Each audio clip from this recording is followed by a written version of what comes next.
হরে কৃষ্ণ, রাধে রাধে। মৌমিতা পরিবারে তোমাদেরকে জানাই অনেক অনেক শুভেচ্ছা ও অভিনন্দন। আজকের আলোচ্য বিষয়টি হচ্ছে শ্রীকৃষ্ণের সুন্দর বাণী, যে বাণীগুলো শুনলে আপনাদেরও জীবন বদলে যাবে এবং জীবন হয়ে উঠবে সুন্দর। শ্রোতা বন্ধুরা, সকলেই একটু মনোযোগ সহকারে শ্রবণ করো, তোমাদের অনেক ভালো লাগবে। মনুষ্য জন্মের সবথেকে গুরুত্বপূর্ণ বিষয় হলো মনের একাগ্রতা। এই সংসারে যে কটি কার্য সম্পাদন হয়েছে তা হলো মনের একাগ্রতা। একমাত্র ভয়, আপনি অবশ্যই দেখে থাকবেন অনেক ছোট বড় নদী যা বয়ে চলে যায়, তাদের সামনে একটা বাঁধ নির্মাণ করা হয়। সেই সব নদীর জল সঞ্চয় করতে বাঁধ হয়ে গেলে প্রয়োজন মতো বা মনের ইচ্ছা মতো তাকে ব্যবহার করা সম্ভব। এবার এটাই আমাদের মনের সাথেও সম্ভব।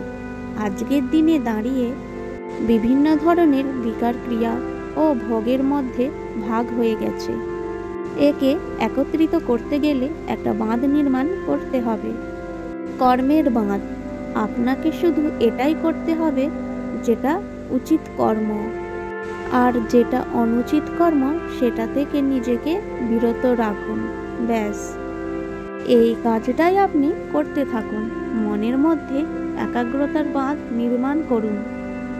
আর একবার যদি সেটা নির্মাণ হয়ে যায়, যা চাইবেন, যেটা চাইবেন এবং যতটা চাইবেন একাগ্রতা প্রয়োগ করতে পারবেন। আর একবার যদি আপনি এটা শিখে যান, এই সংসারকে বদলে দেওয়া বা পরিবর্তন করার কাজ আপনি শিখে যাবেন। তাহলে এই মনকে একাগ্র করুন আর প্রেম সে বলো রাধে রাধে। আমরা সবাই ফল খাই, কিন্তু আমাদের কাছে সেই ফলই পরিপক্ক হয়ে ওঠে যেটা নম্র, বেশি মিষ্টি আর সুস্বাদু হয়ে থাকে। সেইভাবে জীবনে আমরা নানান মানুষের সাথে পরিচিত হই, কিন্তু সেই মানুষেরই আমাদের মন ছুঁয়ে যায় যারা বিনম্র, যাদের বাণী খুব মধুর, অন্তরে আত্মবিশ্বাসের একটা তেজ লক্ষ্য করা যায়। এই রকম ব্যক্তি আমরা কিভাবে হব? ঠিক সেইভাবেই যেমন একটা ফল রোদ, গ্রীষ্ম, বর্ষা, শীত সমস্ত পরিস্থিতিকে সংকটময় থেকে নিজেকে পরিপক্ক করে তোলে, সেইভাবেই মানুষ সংকটময় পরিস্থিতির সম্মুখীন হয়ে পরিপক্ক হয়ে ওঠে। যদি এই পরিস্থিতির সম্মুখীন হন তাহলেও অভিজ্ঞতা হবেন। এই অভিজ্ঞতা শিক্ষা দিয়ে যায় আমাদের বিনম্র থাকতে হবে, অহংকার করে কোনো লাভ নেই। মধুর বাণীর যে কী মূল্য তা আমরা শিখতে পারি এই অভিজ্ঞতা দিয়ে। যেমন কোনটা উচিত কোনটা অনুচিত, এই দৃষ্টিভঙ্গি দিয়ে তৈরি করে আমাদের আত্মবিশ্বাস। সেই জন্যই কখনোই বিপদ থেকে দূরে পালাবেন না, সেইগুলো সম্মুখীন হওয়ার অভিজ্ঞতা লাভ করুন, তার থেকে শিক্ষা লাভ করুন। এইভাবেই পরিপক্ক হয়ে উঠবেন। আর প্রেম সে বলো রাধে রাধে।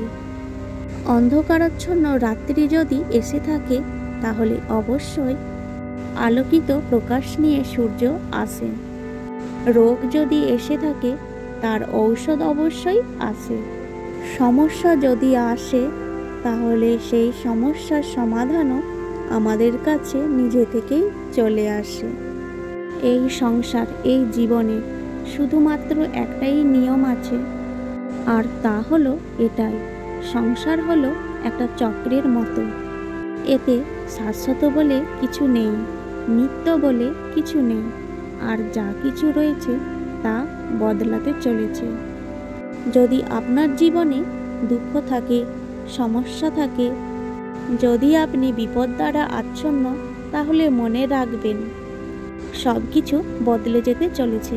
দুঃখের সময় কাঁদবেন না, মনকে আরও দুঃখী করে তুলবেন না, কারণ এখানে যা কিছু এসেছে তা যাওয়ার জন্যই এসেছে। তাহলে এত চিন্তা কিসের? আনন্দ সহকারে জীবনযাপন করুন। আজকের এই ভিডিওটি এই পর্যন্তই থাকলো। সকলেই ভালো থেকো, সুস্থ থেকো, আর ভালোবেসে বলো রাধে রাধে।